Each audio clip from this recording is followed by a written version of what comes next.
Hello, and welcome to Bridging the Gap, an educational series on how to better understand mental health within a religious context. Over the next several weeks, we will seek to destigmatize mental health struggles that occur within our churches and communities. While there is no universally accepted definition of mental illness, there is a universal acceptance of the proposition that your mental health is just as important as your physical health. Mental illness is usually thought of as an abnormal change in your emotions, thought processes, and behaviors. It may not be as visible as some physical illnesses are, but it is just as important to seek treatment. Just like a common cold has a variety of causes and symptoms, various factors contribute to a person's struggle with mental illness, which may manifest in different signs among different people. Unlike any physical ailment, there can come a point where professional medical help is needed to address a mental health crisis. Currently, most practitioners use classification guides to categorize the vast number of known mental illnesses, such as the Diagnostic and Statistical Manual of Mental Disorders and the International Classification of Disorders. Future videos within this series will focus on some specific and more common mental health issues, such as anxiety and depression. I think it's wider than just the idea of a stigma. I think is wider than just the churches. So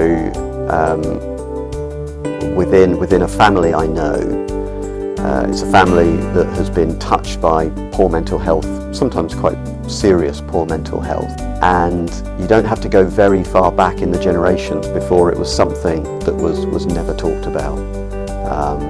If someone ended up going through depression, you just kind of hid it away as a family, you didn't discuss it.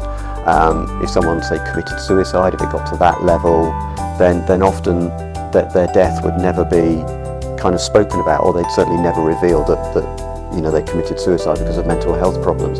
It was just closed down, you just did not talk about it, with the idea that poor mental health was something to be ashamed of, which is ridiculous, because we're not ashamed when you need a hip transplant or you get flu or things like that. I'm not sure why, but perhaps because mental health was so poorly understood. So we grew with the idea that mental health was something to be ashamed of, and within British culture you don't have to go back very far.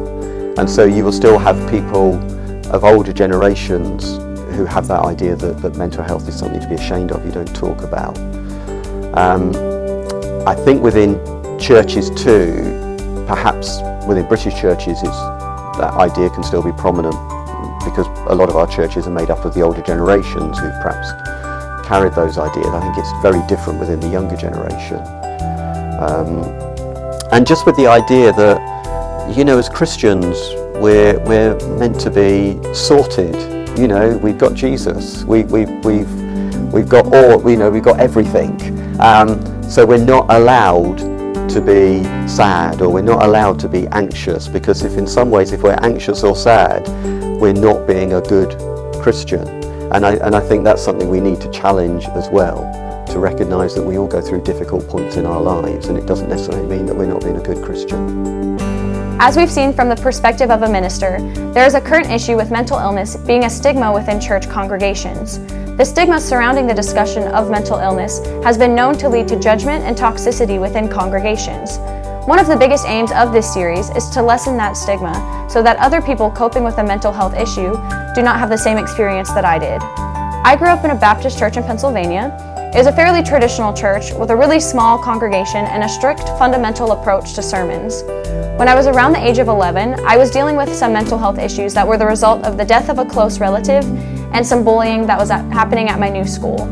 I tried to confide in the leaders of my church and youth group about the struggles I was facing, and instead of opening a dialogue or helping me through the help I needed, the following week a new series began at my youth group. It addressed mental illness with the stance that any mental illness was a sin because the person's true joy was not found in Jesus. That kind of mentality is extremely harmful for a person dealing with a mental health issue. It places blame on the individual for something that they cannot control. As a church family, it is important to recognize that, like any illness, mental illness is not a choice, so there should be no sense of blame.